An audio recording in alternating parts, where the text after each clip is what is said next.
The following day, Greg left early for work, reminding me to rest and take it easy.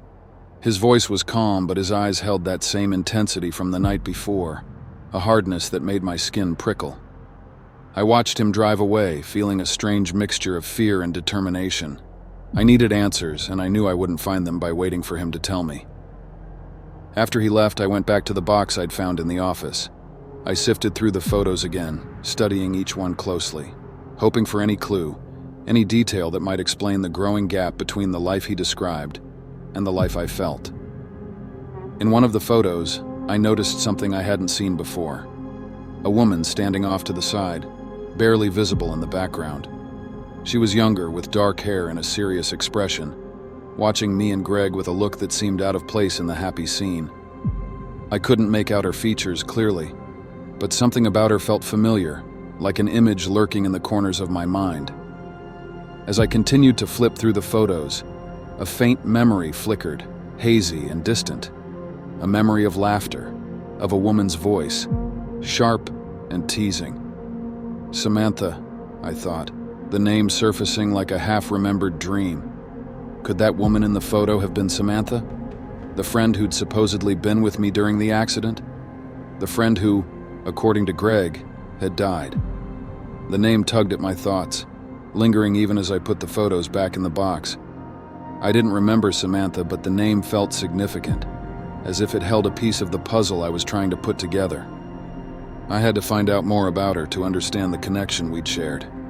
That evening, as Greg came home, I decided to interrogate him more. Greg, can you tell me more about Samantha? I said carefully, keeping my tone light.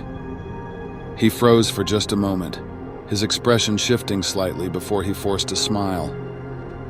I told you everything. She was a friend, someone you knew before the accident. He replied, his tone too casual. I nodded, pretending to accept his answer, but his reaction only fueled my curiosity. Did she have family? Someone who might want to know what happened to her? He looked away, his face tense. I don't think so. She was alone, I suppose. The words felt hollow, like a rehearsed line, and a spark of anger flared inside me. Are you sure? I mean, if we were friends, wouldn't you know more about her? Greg's jaw tightened, his eyes darkening. Victoria, he said sharply, his voice a low warning. I told you, it's better not to dwell on these things. Samantha's gone. Nothing we do can change that. I nodded, forcing a weak smile, but inside, my doubts were growing. His response was too quick, too controlled, as though he were trying to keep me from digging deeper. That night, as Greg slept beside me, I felt an overwhelming urge to escape, to run from the life he'd so carefully constructed around me. But I knew that running without answers would only leave me trapped in the same questions, the same uncertainty. I needed proof, something concrete to tell me who I was, something that would finally put the pieces together. That night, I also had a flash memory of making love to Greg, which sent me into more confusion, considering that I had nagging doubts about even being married to him. Now what? The following morning, after Greg left for work, I searched the house more thoroughly. This time I checked every corner, every hidden drawer, every place I thought he might have overlooked. Finally, in a locked cabinet at the back of the closet, I found it. A set of old files tucked away beneath a stack of old newspapers. My hands shook as I opened the first file, my breathing gaining in heaviness as I read the name on the top page, Samantha Meredith. The room felt cold, the air thick with the weight of realization. I wasn't Victoria. I was Samantha. My mind reeled as I looked over the documents, each one filled with details about my medical history, my identity, my life. Details that didn't match the woman Greg had described. I stumbled back, my head spinning as memories surfaced in fragments. A smile, a conversation, a flash of laughter. It was as if a fog was lifting, revealing glimpses of a life I'd forgotten, a life that had been erased by the person I'd trusted most. But why? Why would Greg lie to me? Go to such lengths to even change my appearance, to make me believe I was someone else? And then, as I flipped through the final pages, the answer hit me like a punch to the chest. There, buried in the files, was a copy of Victoria's will, detailing her estate, her assets, everything Greg stood to lose in the event of her death. I realized with a sickening certainty that Greg hadn't wanted me to live as Samantha.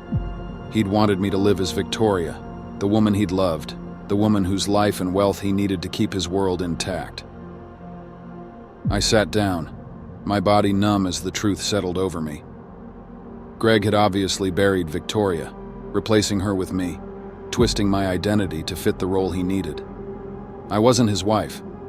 I was his replacement, his carefully crafted lie.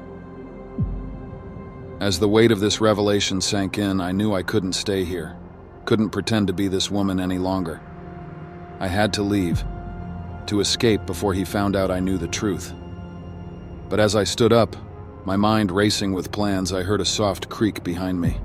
I turned, my heart stopping as I saw Greg standing in the doorway, his eyes dark and unreadable. Going somewhere? He asked, his voice calm but his gaze as sharp as a blade. I froze, my hands trembling as I clutched the papers, trying to hide my fear. I was just looking for something. I stammered. Greg's smile was cold, calculating. Samantha, I thought we were past this. He said softly, the name dripping with contempt. I felt my heart race, my mind screaming at me to run. But as he stepped closer, blocking my only way out, I knew that escape would not be so easy.